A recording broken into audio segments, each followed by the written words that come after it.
Hare Krishna. Welcome back to our discussion on positive thinking.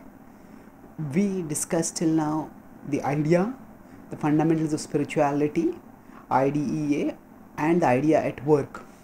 Now we move on to another related topic, that is willpower. So, what determines our willpower? How does a spiritual understanding of life expand our understanding of willpower and expand our capacity to tap our willpower? So, some people, when they recognize that they have a habit to think negatively, or they have a habit to think non-spiritually, anti-spiritually, and when it is recommended that they change, they say, "Oh, this is just the way I am. I can't change. This is what I am. Take it or leave it." Actually, it is not for others to take it or leave it. It is for us also, that we will undercut our potential if we think that we are deterministic creatures, that whatever our nature, whatever we are, that is unchangeable. So we will discuss now 5 factors that shape human behavior. Before that, let's look at an important quote which demonstrates the importance of the willingness to change before we can have the willpower to change. So this is a quote by Marilyn Ferguson. "No one can persuade another to change. Each of us guards a gate of change that can only be opened from the inside. We cannot open the gate of another either by argument or by emotional appeal." So this is an important point. No one can persuade anyone else to change. So no one can gate crash into our heart and change our heart. We have to change it. So this is something which we will come back to once again. Let's look at 5 factors which shape our behavior. Before that, let us look at some ideas which seem to justify, which seem to rationalize the notion that our behavior is unchangeable. Now this in psychological terminology, this is called a theory of determinism. Determinism actually is the opposite of determination. Determination means strong resolve to do something, whereas determinism means that there is that things are as if mechanical, that this cause will produce this effect and this stimuli will evoke this response.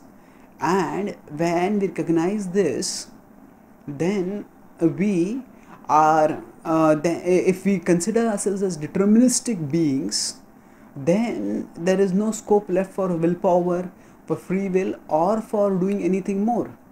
So there are some deterministic theories which try to explain human behavior, and these can be broadly classified as genetic determinism, psychic determinism, and social determinism. So genetic determinism, we could put it in lay language as my grandparents did it to me. That means this is the genes that I have got, and this is the way our family has been generation after generation, and this is how I am. So I am a product of my genes, and not just I am a product, but I am a predetermined, unchangeable product of my genes. So some people may say that, okay, why are you so irritable? Say, oh, I'm irritable because that's in my genes.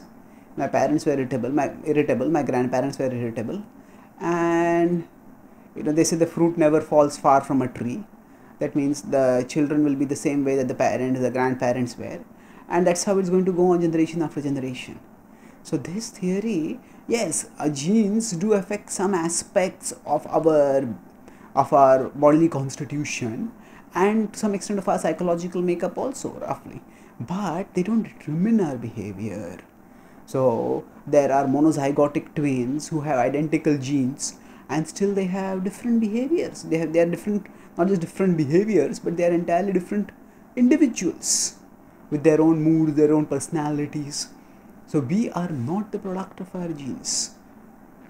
Genes are one factor that influence, but we are not determined by our genes. The second notion is the notion of psychic determinism. Psychic determinism is the idea that we could put it in lay language as my parents did it to me. That means the way they brought me up, that has shaped me.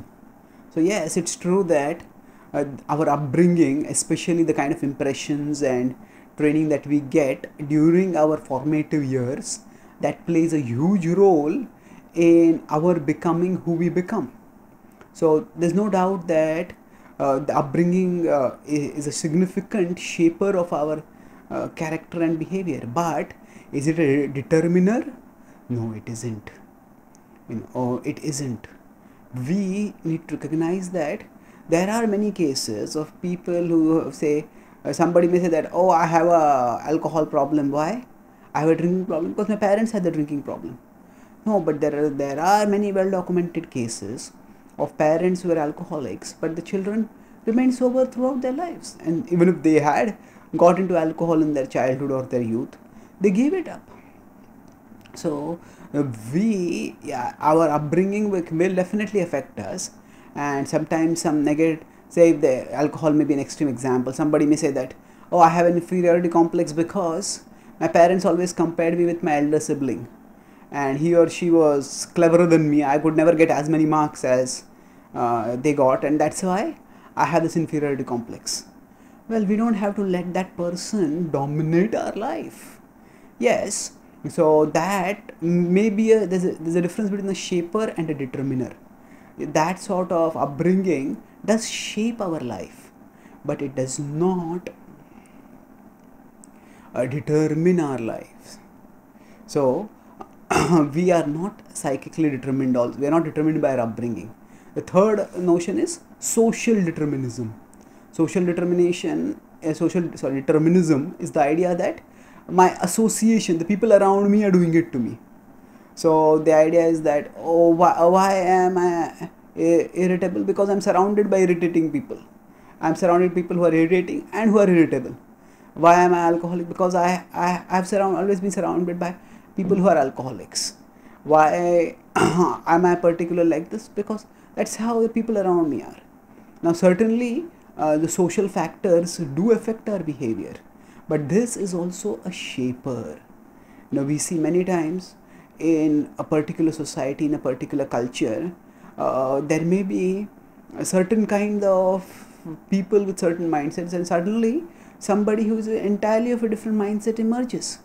In a culture where there is not much appreciation for music, suddenly a musical genius appears, and then that musical genius may not be appreciated in those circles also, but that person goes elsewhere where music is appreciated, and he gets appreciated there. Then his people, hometown people, also start appreciating him.